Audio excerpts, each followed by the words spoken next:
Sabe aquela pessoa que sempre quer levar vantagem em tudo?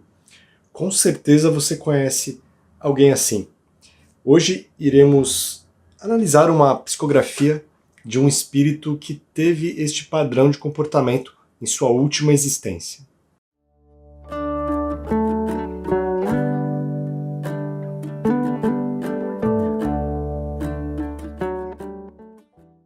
Que bom que você está aqui no canal Estrada Sem Fim. Meu nome é Áureo e hoje iremos comentar uma psicografia que retiramos do site do professor Wagner Borges. O site do professor tem muito material para estudo, há algumas psicografias que ele fez, artigos, enfim, eventos que ele vem fazendo pelo Brasil e pelo mundo. O Wagner Borges hoje é uma das grandes referências na área espiritualista, uma das grandes referências do canal, inclusive, não apenas pelo conteúdo que traz, mas pela forma de se comunicar, pela clareza, lucidez, humildade. Quem ainda não conhece, por favor, tem o canal aqui do professor Wagner Borges, e vocês com certeza já devem ter visto muito material dele por aí. E no site do professor retiramos esta psicografia que ele fez em maio de 2020, ali no começo da pandemia. Ele estava em casa, estava todo mundo vivendo aquele confinamento que a gente não gosta nem de lembrar. Ele estava ali tranquilo no final de uma noite, fazendo um trabalho de irradiação energética, e ele percebeu pela sua mediunidade que não estava sozinho, que havia mentores ali em seu apartamento e que alguma coisa iria acontecer. Ele então se colocou em posição de disponibilidade dos amigos espirituais e aos poucos percebeu que se aproximou um espírito trazido por estes mentores, que eram mentores que Wagner Borges já conhecia o trabalho, eram especialistas no resgate de espíritos que vinham vivenciando situações muito difíceis no plano astral inferior. Então estes mentores trouxeram um ser para se comunicar e ao mesmo tempo receber ajuda. O Wagner percebeu quando este ser se aproximou pelo seu lado direito e atrás dele estavam os mentores envolvendo este espírito e o próprio médium numa luz bem clara. E o espírito então começou a se comunicar, relatando sua trajetória desde o momento em que desencarnou, contando um pouco sobre como foi a sua vida. Ele explicou que ele vivera de forma muito egoísta e imprudente, que ele foi uma daquelas pessoas que viveu sob um único lema: levar vantagem em qualquer situação que aparecesse. Algo que para muitos pode parecer que é até uma virtude, uma fortaleza, porque o mundo seria dos espertos. Será?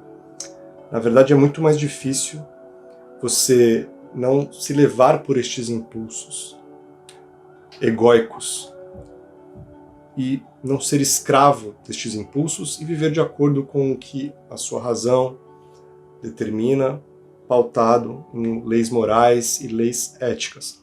Então este ser, até por uma concepção materialista da realidade, porque ter uma concepção de que algo mais nos aguarda, de que existe um sentido maior para a vida, de que existe um poder superior, ter uma inteligência mínima espiritual, também tem implicações nos nossos freios morais, na forma como nos conduzimos aqui. Embora, com certeza, existam pessoas que não acreditam em nada que também cultivam estes valores. Então este ser, por não acreditar em nada, ele não queria nem saber.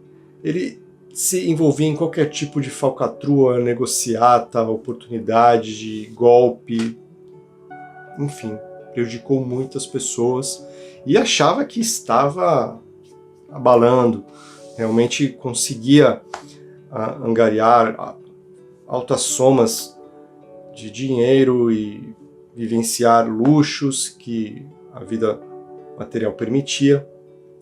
Viveu a vida assim, achando que estava sozinho, quando na verdade estava rodeado de espíritos obsessores que o parasitavam e o teleguiavam em muitas situações. Era mais um escravo de seus impulsos e destes seres que o obsediavam. Passou décadas nesta rotina, até que veio a fragilidade do corpo físico, as doenças. Aí neste momento ele foi abandonado por estes seres, que passaram inclusive a zombar dele e a o vampirizar, a atormentarem as suas noites de sono num tormento constante, porque, claro, se ele não tinha padrões éticos, com certeza ele atraiu seres que também não cultivavam padrões éticos nenhum, porque a lei de afinidade, a lei de sintonia, que é uma constante em todo o universo. E nesta situação caótica, ele desencarnou. Logo que desencarnou, ele se viu envolto no que descreveu como um turbilhão escuro. Seguiu-se um período de inconsciência, até que ele despertou num lugar horrível, numa lama fétida, chumbado num solo de um lugar escuro, onde ele ouvia gritos, ouvia barulhos que ele não sabia nem definir. Uma grande sensação de agonia pairava no ar, e ali ele meio que perdeu a noção do tempo.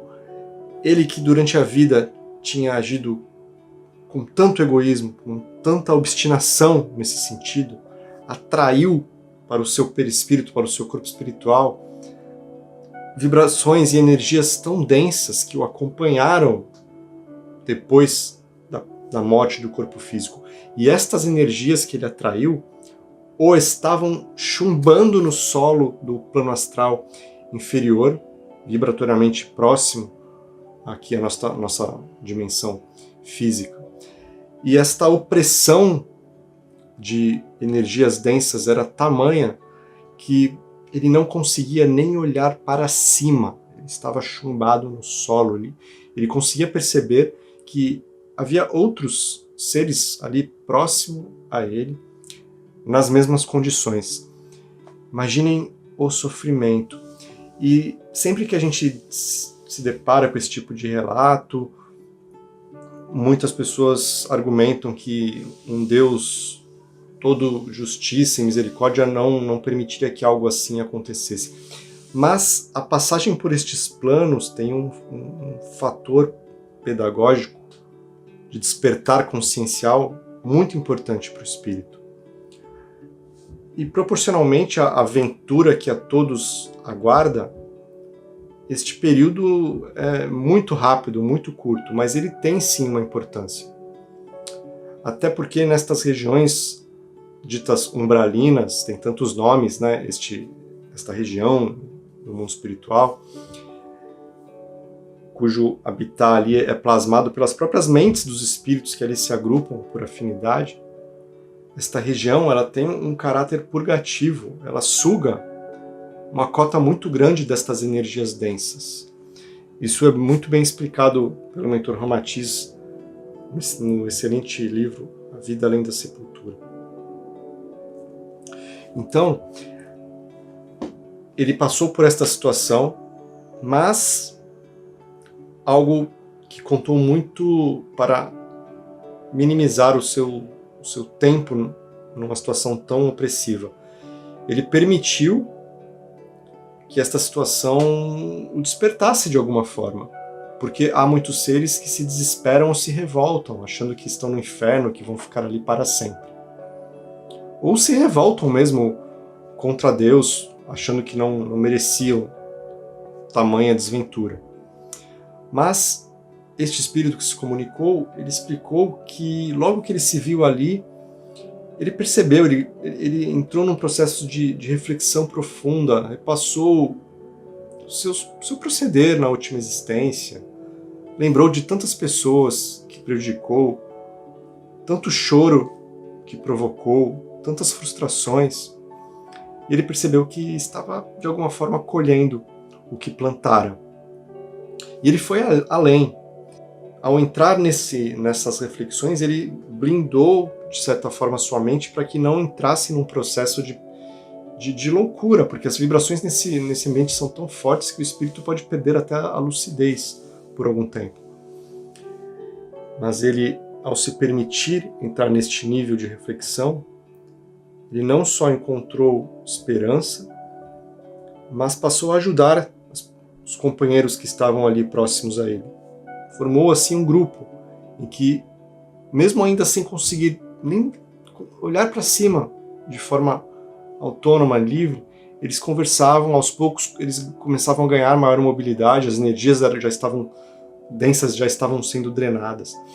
Então eles começaram a conseguir olhar uns para os outros, mesmo que muitas vezes com vergonha, mas também fazendo um exercício de humildade, de assumir o que fizeram, encarar as consequências, trocar a culpa pela responsabilidade. E eles não pediam salvação. Eles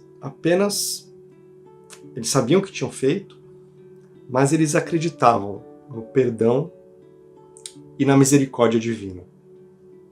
Então, para estes seres, a passagem pelo plano umbralino já estava cumprindo a sua função: drenar as energias mais densas e promover uma mudança consciencial. Uma vez feito este processo, pode ser mais rápido para alguns, mais demorado para outros, não tem por que você ficar ali. Os nossos amigos espirituais anseiam por nos proporcionar um resgate espiritual, nos encaminhar para locais mais agradáveis, mas eles não podem deixar que colhamos as consequências dos nossos próprios atos para o nosso próprio benefício. Então, eles começaram a ver lá em cima, quando começaram a conseguir olhar para cima, eles viam uma luz, uma pequena luz, que aos poucos ia se aproximando. Eles diziam uns para os outros que era a luz de Deus. E realmente, quando essa luz se aproxima, é chegada a hora de saírem dali. A princípio eles acharam que estavam sendo atendidos por anjos do Senhor, mas depois perceberam que eram pessoas comuns, trabalhadores espirituais que os acolhiam com todo amor, com todo carinho. E estes trabalhadores espirituais emitiam uma suave luminosidade na sua descrição e os levaram, todos ali daquele grupo, para um local de repouso, um local de refazimento, provavelmente um posto espiritual localizado ali naquele mesmo plano, porque o umbral tem vários níveis, então provavelmente eles foram levados deveriam estar no umbral médio. Para quem quer mais informações sobre isso, temos a playlist Mundo Espiritual. Então eles deveriam estar no umbral médio e foram levados já para os limites do umbral, no plano das colônias, para algum posto espiritual. Ele diz na comunicação que eles tiveram a permissão, depois de algum tempo, de subir na luz. Foram levados de um local de refazimento para um centro de educação. Então, quando eles estavam mais estabilizados, já estavam mais lúcidos, já tinham recebido alimentação, medicações, tratamentos espirituais, porque estas necessidades nos acompanham, espíritos da nossa faixa evolutiva. Então eles foram levados para um centro de educação porque eles precisavam entender todo aquele processo por que tinham passado.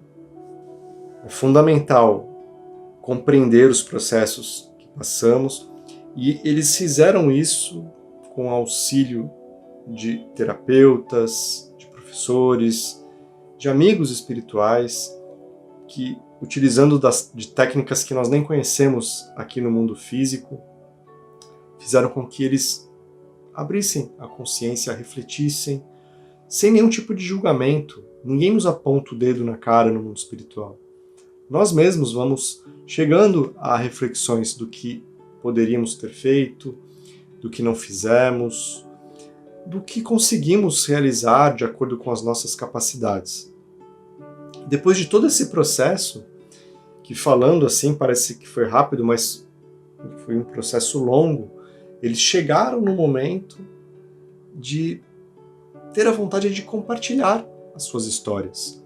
Porque refletiam que viveram no mundo físico décadas pintando e bordando, digamos assim, e ninguém os avisou, ninguém explicou para eles que existia algo mais. Todo aquele proceder se refletiria de forma inimaginável no mundo espiritual. Então eles quiseram de alguma forma compartilhar, alertar, avisar os que ainda estavam ocupando corpos físicos de que realmente precisamos ter cuidado com o nosso proceder, com o nosso comportamento. Então vou ler um trechinho pequeno da psicografia. Então os médicos anjos me pediram para eu contar da nossa regeneração. Digo nossa porque passamos por tudo juntos, como irmãos de provação. Eu falo em nome de todos eles que subiram na fé como testemunho de luz. Nós sabemos que o caminho para a redenção total será longo, mas temos fé. E também sabemos de retificações futuras para ressarcimentos devidos. Por isso, nesta noite eu fui trazido até você para registrar tudo isso. Nesse momento ele se dirigia ao médium, ao Wagner Borges. E ele explicou que todos daquele grupo estavam ali com ele e que ele tinha sido eleito como porta-voz do grupo e que para eles aquele momento era importantíssimo, porque divulgar a história, e aqui no canal com vocês a gente está reverberando ainda mais esta divulgação da história deste grupo de espíritos, mas divulgar esta história para eles traria grande mérito espiritual. Então, quem sabe também vocês podem até compartilhar o vídeo, ajudando ainda mais a intenção deste amigo que veio dar esta comunicação tão sincera, tão humilde, tão verdadeira. E ele disse que trazer esta história traria mérito espiritual e para ele significaria uma espécie de alforria. Mas aqui precisamos contextualizar. Não se trata, claro, da alforria a que se referem seres que atingiram um patamar evolutivo, que têm as suas últimas encarnações aqui na Terra e conquistam sua alforria espiritual, não precisando mais encarnar em mundos como o nosso, prosseguindo a sua evolução com outros aprendizados. Para este amigo que se comunicava, esta alforria representava o final de um ciclo de aprendizado, onde ele poderia, depois de ser resgatado do plano astral inferior, ser recuperado, compreendido o processo que vivera, divulgado a sua história, ele poderia passar por uma outra fase, em que provavelmente iria se preparar para retomar um outro corpo físico, outras provações, passando com certeza por novas tentações para levar vantagens, para aplicar golpes, para perceber se já tinha dominado esta tendência. E também teria que, provavelmente, num futuro aí de médio e longo prazo, às vezes numa reencarnação não dá tempo de saudarmos todas as nossas questões, mas todas as pessoas que ele prejudicou, de alguma forma, teria que reparar. Às vezes não dá para você cruzar seu destino com todos, mas aí você pode direcionar esta intenção para outra pessoa que simbolicamente irá receber o benefício deste dharma e deste karma. Mas nas palavras de Jesus, teremos que aqui pagar até o último centil, porque só assim teríamos as nossas consciências libertas para prosseguir, para outros rumos evolutivos. E ele sabia disso. Já tinha passado pelo centro de educação.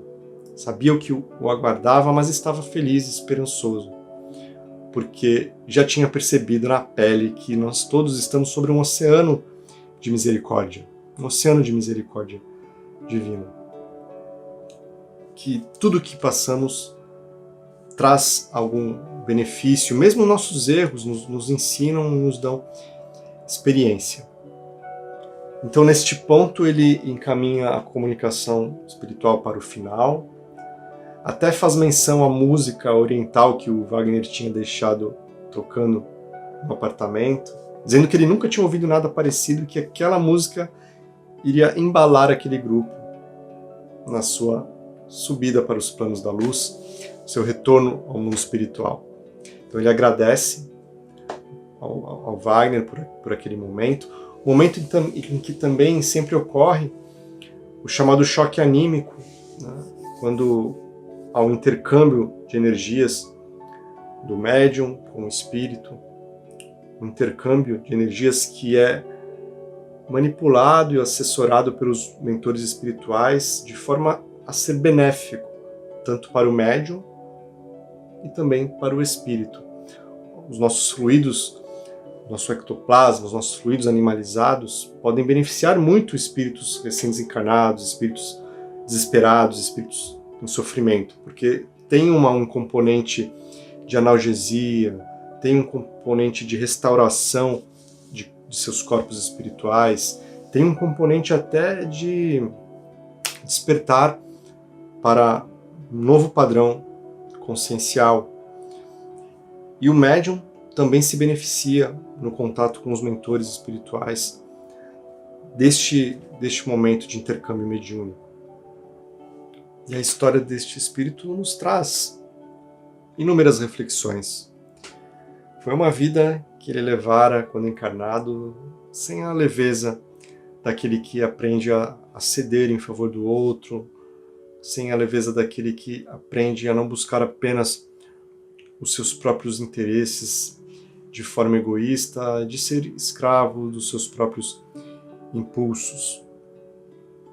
Afinal, é muito mais forte aquele que aprende a dar a outra face, aquele que aprende a doar de si e assim vivenciar a felicidade de se sentir útil, integrado ao ambiente à sua volta, cumprindo as suas potencialidades de espírito que nos levarão à liberdade em todos os níveis.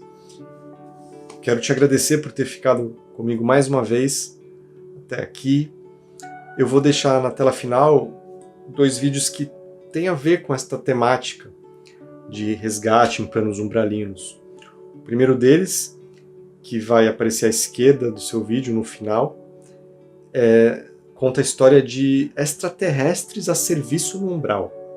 E o outro fala sobre um fenômeno muito interessante chamado fogo etérico umbralino.